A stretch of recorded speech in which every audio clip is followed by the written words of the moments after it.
Karena Presiden Jokowi masih memerlukan Fadjur Rahman sebagai juru bicara Ya. untuk membela demokrasi ala Jokowi itu. Kalau udah demokratis, nggak perlu ada orang kayak Fadjur Rahman, cukup ngabalin aja mondar-mandir kan.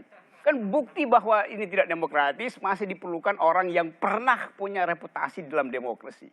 Itu simpanan memang bengkok hari ini. Kalau alasannya lurus, saya mau katakan bahwa demokrasi itu tidak memerlukan influencer, tidak memerlukan buzzer. Gitu. Bicara fungsinya adalah membela kesalahan pikiran demokrasi dari istana tuh. Rocky keliru.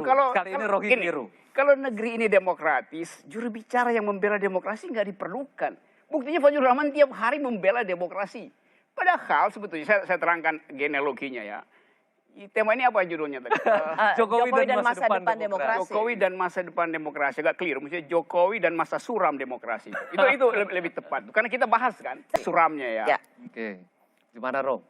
Tadi berita di media massa yang viral, Said Didu dinyatakan sebagai tersangka untuk Luhut B. Panjaitan.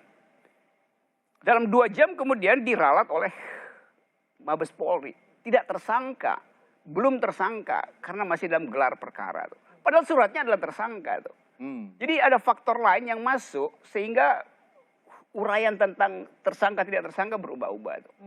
Satu, seminggu sebelumnya UI mengeluarkan semacam ancaman terhadap mereka yang bikin diskusi itu. Seminggu sebelumnya UGM begitu.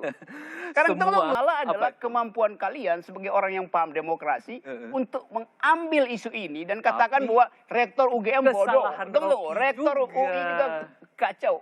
Jadi kalian itu yang ada di dalam itu mestinya membuat rejim ini terbuka. Demokrasi itu adalah regimentasi. Sekarang rejimnya itu beroperasi dari istana sampai ke kampus UGM. Seluruh keterangan Anda itu jadi benar bila tidak ada persekusi terhadap dekan FA UGM. Demokrasi itu artinya hak untuk bicara bebas. Presiden tidak pernah membela itu. Di sana kalkulasi politik di dalamnya yang menyebabkan kasus itu di stop itu. Jadi ada kalkulasi politik bukan soal hukum yang dia sebut.